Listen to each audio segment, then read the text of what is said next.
भूलक्ष्मी माता मंदिर के सामने माधवी लता का लगातार प्रदर्शन जारी है और जारी ही रहेगा तब तक।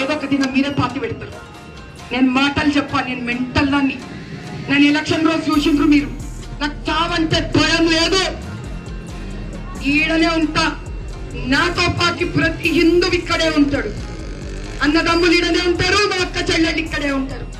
చూపిస్తాం భారతదేశం హిందూ దేశంలో ఎంత శక్తి ఉందో చూపిస్తాం. బంగ్లాదేశ్ లో హిందువులను హింసపెడితే చేతగానోళ్ళు అనుకున్నారు, మమ్మల్ని చేయలేమా మేమేమి? శాంతియుతమయ్యా హైందవ ధర్మం, అది మతం కాదది. హైందవ ధర్మం అంటేనే శాంతి శాంతి శాంతి. ఎంత పెద్ద మంత్రం చదివినా చివరికి శాంతి శాంతి శాంతి అంటే చేతగాని వాళ్ళు అనుకుంటున్నారు మమ్మల్ని. కేవలం తీసి విడుదలేసుకుంటా ఆ కొడుకులేదు ఒక్కొక్కరి. ఎలక్షన్ రోజు ప్రతి వీధి తిరిగిన నేను, రౌడీలు ఎంత తిరిగిండ్రు, నాకు పోలీసులు అక్కడ పని చేయలేదు. కానీ ఆ రోజు ఎందుకు నేను క్షమించుకున్నా తెలుసా పోలీసులని?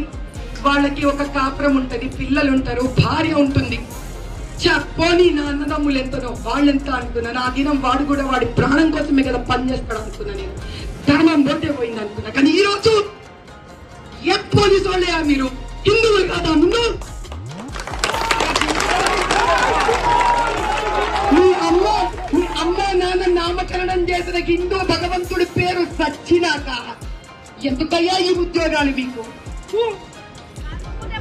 ప్రతి ఒక్కడు ముందు హిందువు, सभी पहले हिंदू है फिर बाद में जो भी है. ఈ అమ్మవారి గుడిని కదిలించి కాలాన్ని కదిలించినారు, పరమేశ్వరుని కదిలించారు, భద్రకాళిని కదిలించారు, పరాశక్తిని కదిలించారు. देख लेंगे राक्षस का आखिरी घड़ी आ गया है. ఒక్కొక్కరు ఇక్కడ మహిషాసురం మర్తునలు అవుతాం. ఒక్కొక్కరు మా చేతిలో ఆయుధాలు అక్కర్లేదు, మాకు పిడికిలో ఉన్న హిందూ ధర్మ శక్తి చాలు మాకు. దాంతోనే చెప్పేస్తుంది. జై బలో భారత్ మాతాకి, జై బలో భారత్ మాతాకి, జై బలో భారత్ మాతాకి.